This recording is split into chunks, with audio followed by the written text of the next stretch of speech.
जय हिंद दोस्तों। हम लोग क्रांत पब्लिकेशन का वस्तुनिष्ठ सामान्य ज्ञान देख रहे थे जो सभी प्रतियोगिता परीक्षा के लिए इंपॉर्टेंट है।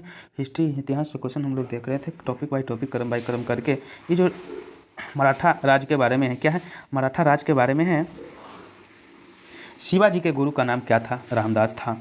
अष्टप्रधान की मंत्रिपरिषद थी मराठा प्रशासन की।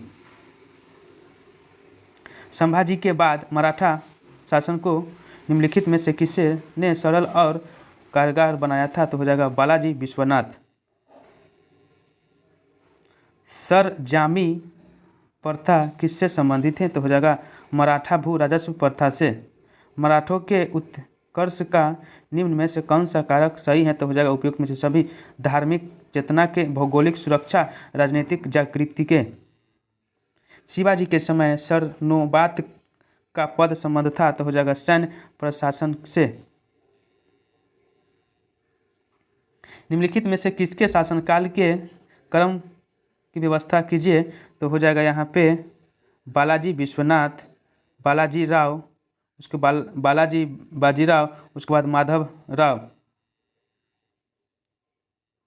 एक इतिहासकार ने पानीपत की तृतीय लड़ाई को स्वयं देखा, वह कौन सा था? तो हो जाएगा काशी राज पंडित।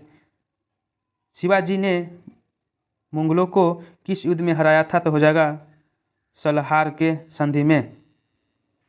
शिवाजी के अष्टप्रधान का जो सदस्य विदेशी मामलों की देख रेख करता था वह क्या था? तो हो जाएगा सुमंत।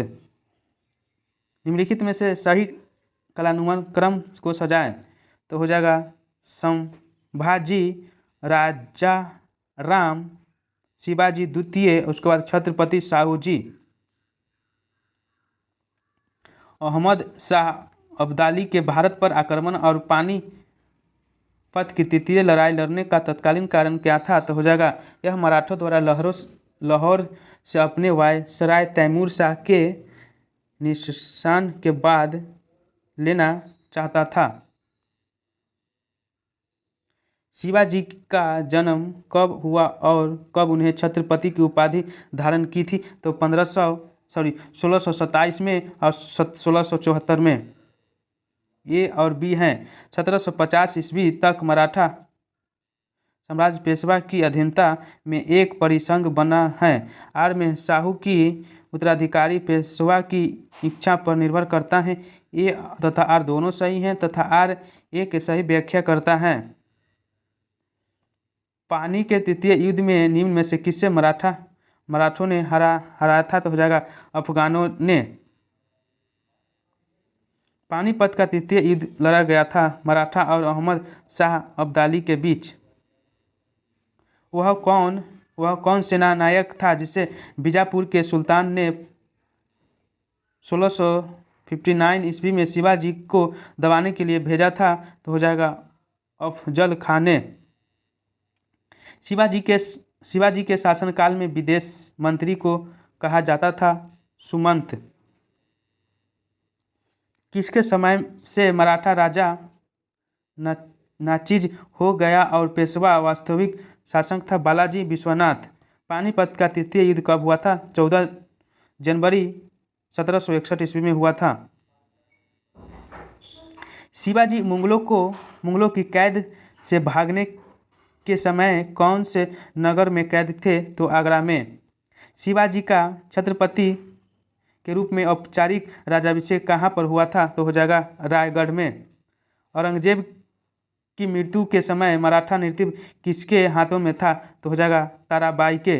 निम्नलिखित में से कौन रूहेला सरदार अहमद शाह अब्दाली का विश्वास था? तो हो जाएगा नजीब खान। शिवाजी की राजधानी कहाँ पर थी? तो हो जाएगा रायगढ़ में। ए और आर हैं। राज्य के मामले में शिवाजी एक मंत्रिपरिषद से परामर्श लेते थे। आर में है प्रत्येक मंत्री अपने विभाग का स्वतंत्र प्रभार रखता था। तो ए सही हैं और आर गलत हैं। निम्नांकित मराठा देवियों में जिसमें 1700 ईस्वी से आगे मुगल साम्राज्य के विरुद्ध संघर्ष का नेतृत्व किया था वह कौन था? तो हो जाएगा ताराबाई। मोडी लिपि का प्रयोग किसके विलेखों में किया जाता है? तो मराठों के। यहाँ पे क्वेश्चन समाप्त हुआ। जय हिंद, जय भारत।